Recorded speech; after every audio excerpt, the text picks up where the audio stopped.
Hi, third grade friends. I loved seeing all the work that you did yesterday on your fairy tale. You were doing a great job working on your endings. I know endings can be challenging because it pretty much has to tie in your whole story, but it's something that we can continue to work on throughout this whole unit and really adjust, what ending we feel fits the best. And also as you continue to work and build on your fairy tale adaptation, you're going to realize that maybe one ending will work a little bit better than the other as you continue to develop more and more details to your story. Okay, so today what we're going to work on is actually adding in narration. Okay, so when we think about narration, we think about like a narrator. Okay, so a narrator is not a character in the story. A narrator is a person who tells the story from like the outside looking in.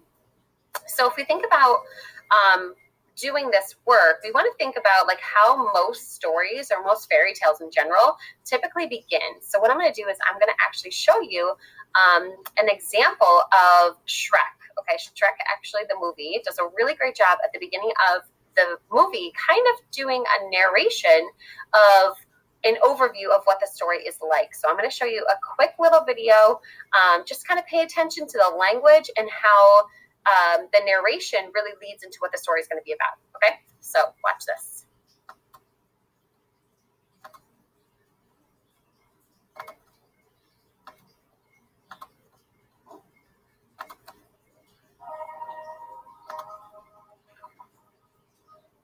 Once upon a time there was a lovely princess, but she had an enchantment upon her of a fearful sort, which could only be broken by love's first kiss. She was locked away in a castle, guarded by a terrible fire-breathing dragon.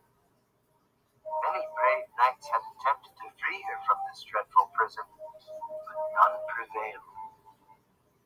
She waited in the dragon's keep, in the highest room of the tallest tower, for her true love and true love's first kiss. Only that's ever gonna happen. What a look. All right, so we're going to stop at that part. I know that part is really, fun to see. However, what I wanted you to pay attention to was the language that the narrator uses, right? They say like, once upon a time, there was a blah, blah, blah, blah, blah. And they go on to tell you like the backstory of what is going to happen in this movie, okay, in particular, okay? Now, they also do this in a lot of other fairy tales. So, for example, the book Prince Cinders, which we've taken a look at, if we take a look at the first page,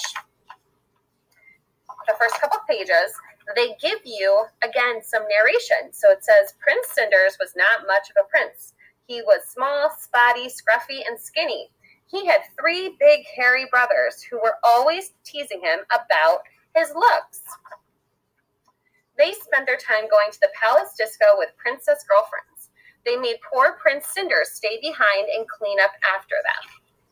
So now they're going to start getting into the actual storyline here. So again, that's the job of a narrator, is really basically giving you that backstory or also trying to link together the different scenes of the story.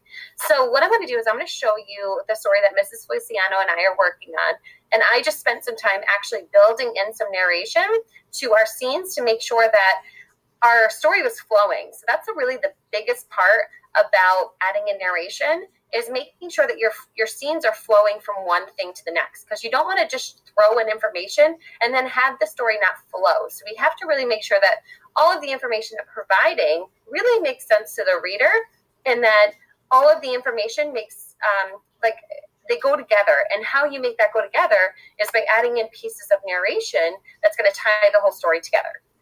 And a lot of times you're going to notice that narrators use a lot of the same language. They might say things like one day, or later on, or a long time after, or they might say on a Tuesday morning, or they might say something like once upon a time, right? So there's a lot of language that you can use and throw in that really would give you that timepiece of what's happening next in your story, okay? So I'm going to again share my screen, and I'm going to show you the presentation that we've been working on for our story Cinderella.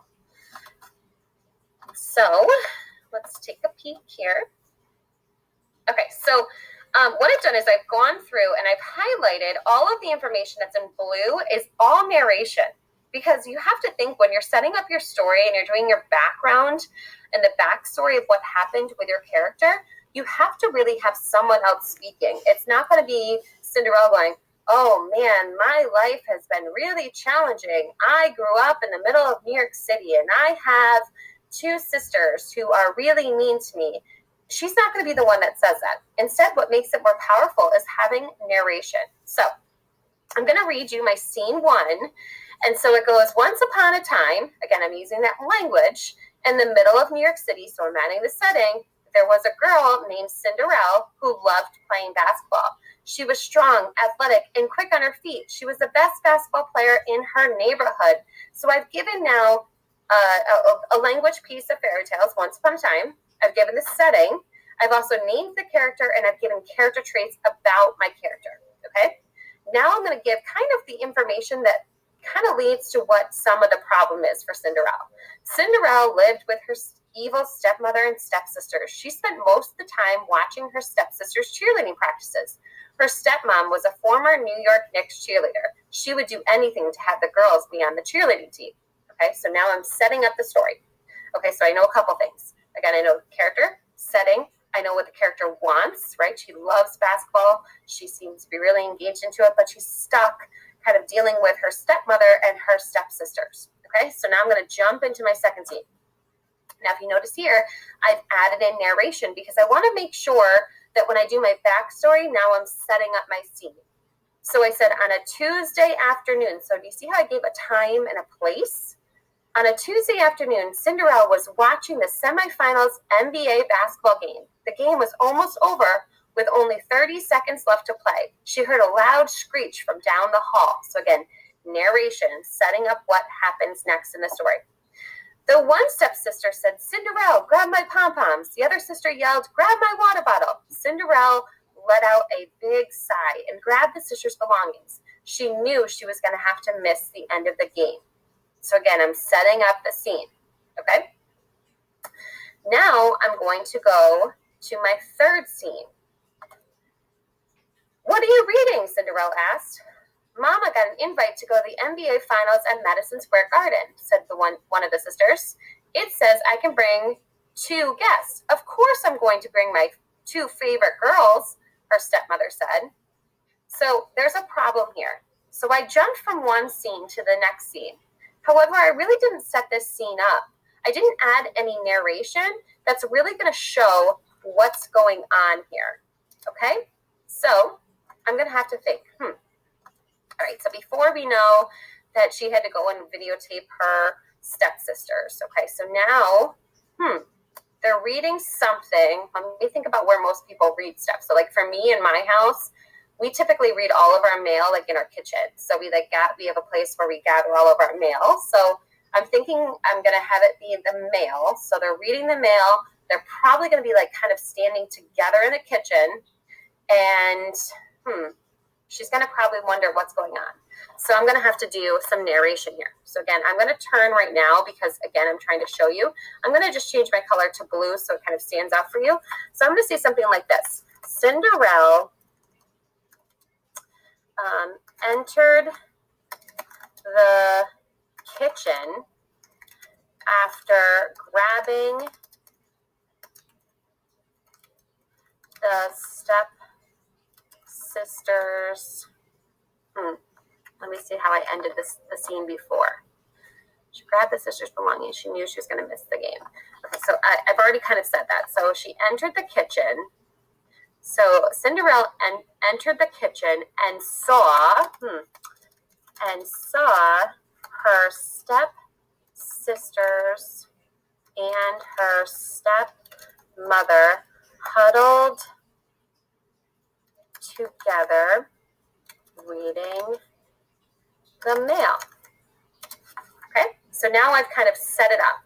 Oh, see, I have some spelling errors. That's the best part about having work on the computer. So you guys get like a little cheat service right here. So see, it's telling me that stepmother was also wrong. I had to be put together. Cinderella, I know is correct because it's a word that we made up for what we're calling Cinderella. So again, this is going to be my narration to lead into the scene. "What are you reading?" Cinderella asked. "Mama got an invite to go to the NBA Finals at Madison Square Garden." So now I've set up the fact that Cinderella is walking in and seeing this all occur.